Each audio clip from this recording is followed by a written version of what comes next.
In the coming chapters and topics, we're looking at scenarios wherein we have complex distribution of electrical charges, complex structures and charges on them, basically.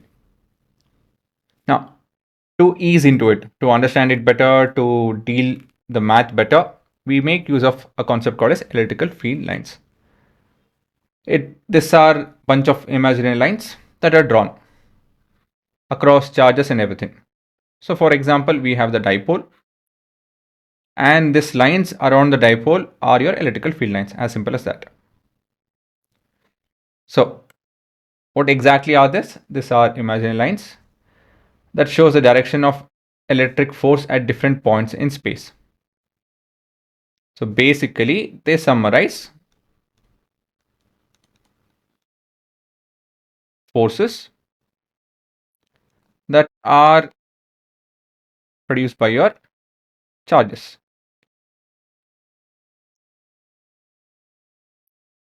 Yes, that's basically it. So these are tools to help us understand and visualize electrical field. They are imaginary and they're just drawing, nothing else. So as a definition, field lines are curves along which a small positive charge would tend to move when free to do so in an electrical field. What does it mean? I'll put it in this way. Say this is an electrical field line. Now, if I put any positive charge anywhere, it can be anywhere on the line, right? For example, I put it on the left extreme. If we let it, what happens is it will follow the line. Yes, in this case, it's a straight line, so it's kind of accelerating towards the right. But if it was a curved line, it would have also followed that line. So just for your information, if we put a negative charge, what will happen? So here I kept a negative charge at the right extreme. Again, remember, electrical field lines are from left to right. So what will happen to the negative charge? The very basic definition of electrical field is also used over here. As you can see, it will move to the left, right? So there's nothing fancy happening over here. The same aspect of things, the very basic definition of charges and how they behave, that basic understanding has to be very strong. All of this are tools to understand things better and do things faster, nothing else. And any tangent drawn to these curves will give us the direction of the electrical force at that point. I'll explain that with a diagram. So let's look into the properties of electrical field lines. Now, the properties reflects magnetic field lines. If you guys remember, it's quite simpler.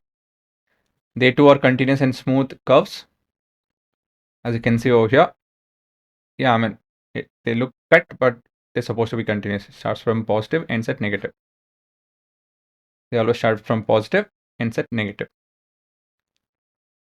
Here is that point. If you have a curve, something like this, that's your direction of electrical field. Okay.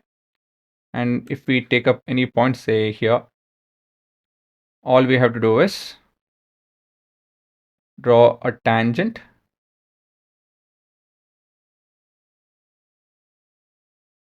and that tangent will give us the direction in which the force is exerted on that charge at that point.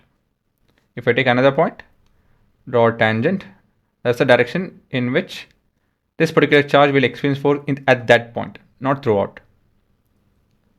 Next, no two lines of force crosses each other, obviously, right? Well, I'll ask you guys this question then. So I kind of told obviously, but why is it obvious? So this is a point wherein the electrical field lines are crossing each other.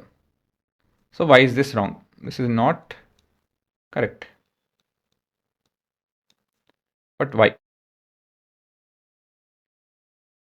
I'll ask you guys in this way. If I keep a charge over here, in which direction will it move?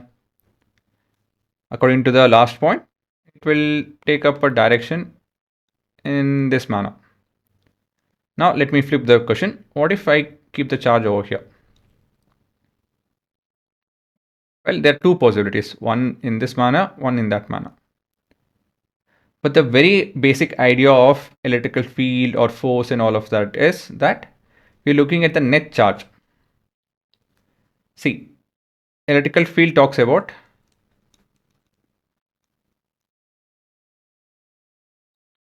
the net, not charge, sorry, I told charge, my bad, net force at several points.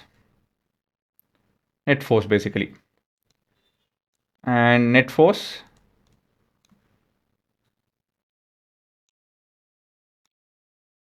cannot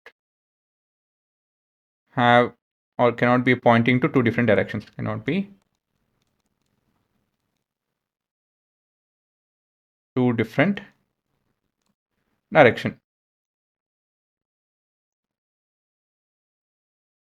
Right. So obviously we cannot have a electric field line crossing another field line because that is against the basic definition. Right. So you define it that way, you're going against that. So you're contradicting yourself. Next, lines of force are always normal to the surface of a conductor on which the charge are at equilibrium. Before we understand reason, or we can start off with this itself under reason. Equilibrium. What does equilibrium mean? Net force is equal to 0 or not moving in our case. They are at static equilibrium. Let's consider that. Right? What does it mean? If this is the charge, the distribution is so well distributed, or the charges are so well distributed that they are not moving anymore. So in this scenario, the concept or the statement is telling that if you draw a perpendicular line at say any point,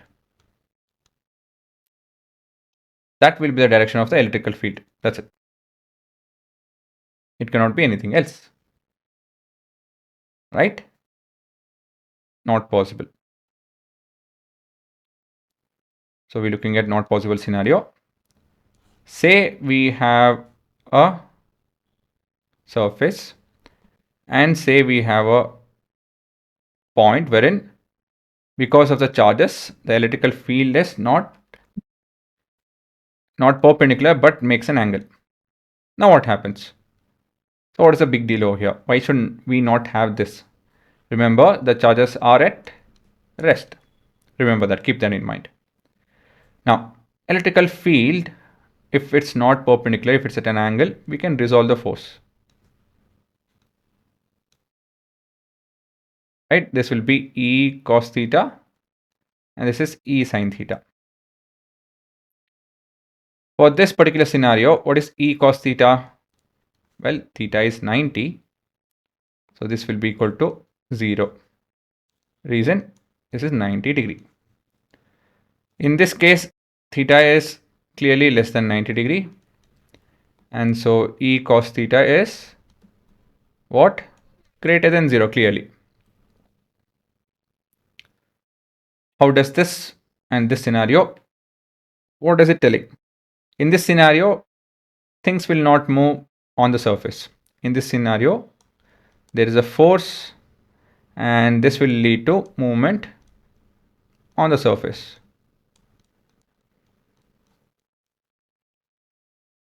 Agree? Because this is tangential. This is tangent to surface, is it not? And because of which, what happens?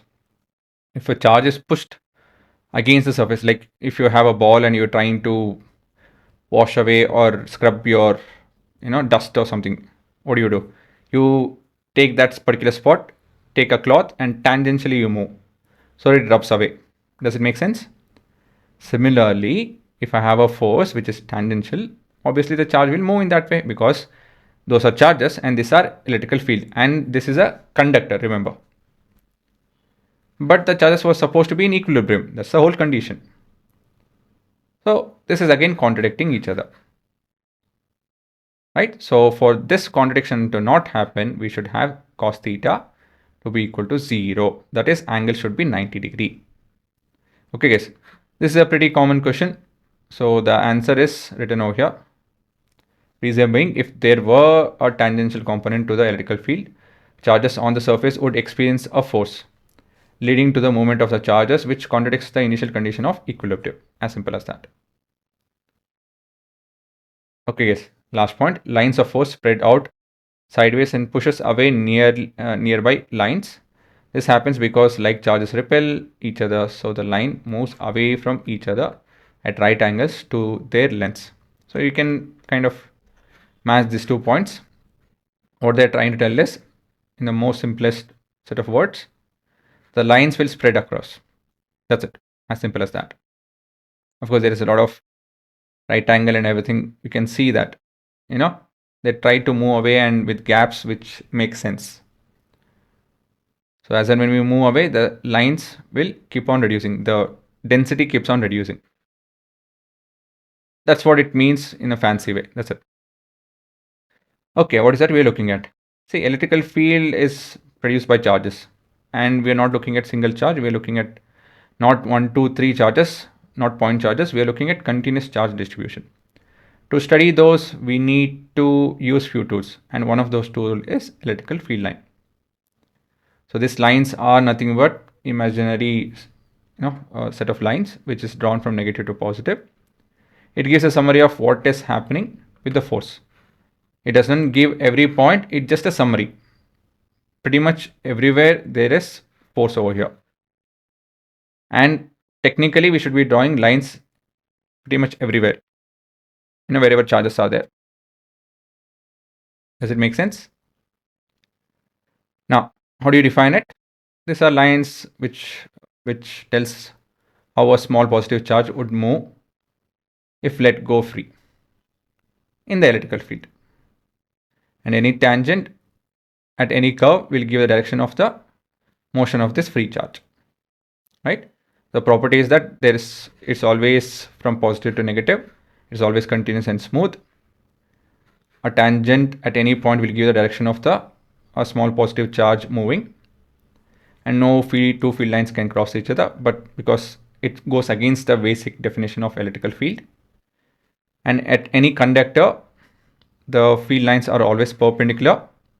If not perpendicular, the conductor's charge will not be in equilibrium.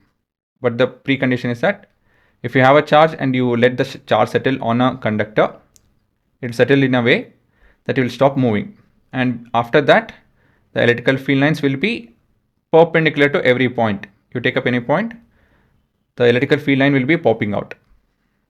If not, it will lead to movement, which will contradict our initial topic or initial condition that it's at equilibrium. And finally, we have lines that spreads out, repelling each other, indicating that it's moving away, that it spreads out, that it repels. Right? So those are your entire set of properties. Now you have to pause and copy everything.